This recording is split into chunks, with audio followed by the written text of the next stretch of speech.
নাম অর্জন কিংবা পুরস্কারের আশায় নয়, কেবল মানুষকে ভালোবেসে দীর্ঘ ৪৫ বছর ধরে প্রত্যন্ত অঞ্চলের মানুষকে স্বাস্থ্যসেবা দিয়ে আসছেন লালমনিরহাটের আদিতমারির জহিরন বেওয়া। বাংলার নানী হিসেবে পরিচিত ৮০ বছরের এই বৃদ্ধা সাইকেলে চড়ে মানুষের দাঁড়ে দাঁড়ে ছুটে বেড়ান স্বাস্থ্য সচেতনতা তৈরিতে।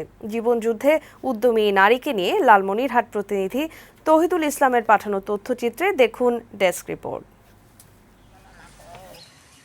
জহিরন বেওয়া লালমনিরহাটের আদিতমারি উপজেলার তালুকদুলালী গ্রামের এই বৃদ্ধা সবার কাছে পরিচিত বাংলার নানী হিসেবে। প্রত্যন্ত অঞ্চলের মানুষকে ভালোবেসে ৪ দশকেরও বেশি সময় ধরে চালাচ্ছেন স্বাস্থ্য সচেতনতার প্রচারণা।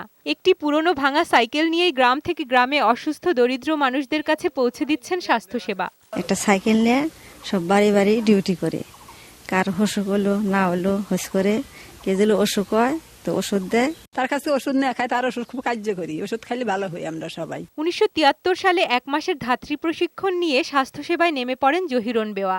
১৯৮০ সালে সরকারের পরিবার পরিকল্পনা বিভাগে অস্থায়ী ভিত্তিতে ধাত্রী ও সেবিকা হিসেবে যোগ দেন। বিভিন্ন সময় স্বাস্থ্য পরিদর্শকদের সাথে কাজ করে অভিজ্ঞতা অর্জন করেন তিনি। ১৯৯৫ সালে অবসর নিলেও মানব সেবার ব্রত থেকে সরে আসেননি জহিরন। এখনও বাইসাইকেল চালিয়ে বাড়ি বাড়ি গিয়ে স্বাস্থ্য সচেতনতা যেমন তৈরি করছেন, তেমনি দিচ্ছেন জ্বর, সর্দি, কাশি সহ সাধারণ রোগের ওষুধ। এতে খুশি হয়ে লোকে যা দেয় তাতেই চলে সংসার। ৪৫ বছর ধরে আমি জনগণের এই ভাঙা সাইকেল নিয়ে বাড়ি বাড়ি ঢুকি, মানুষের সেবা করি।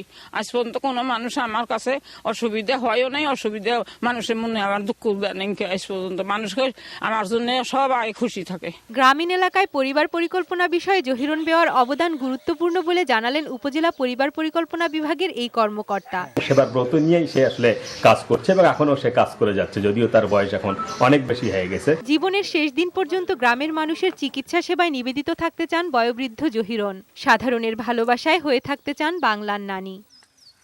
ডেস্ক রিপোর্ট, বৈশাখী সংবাদ।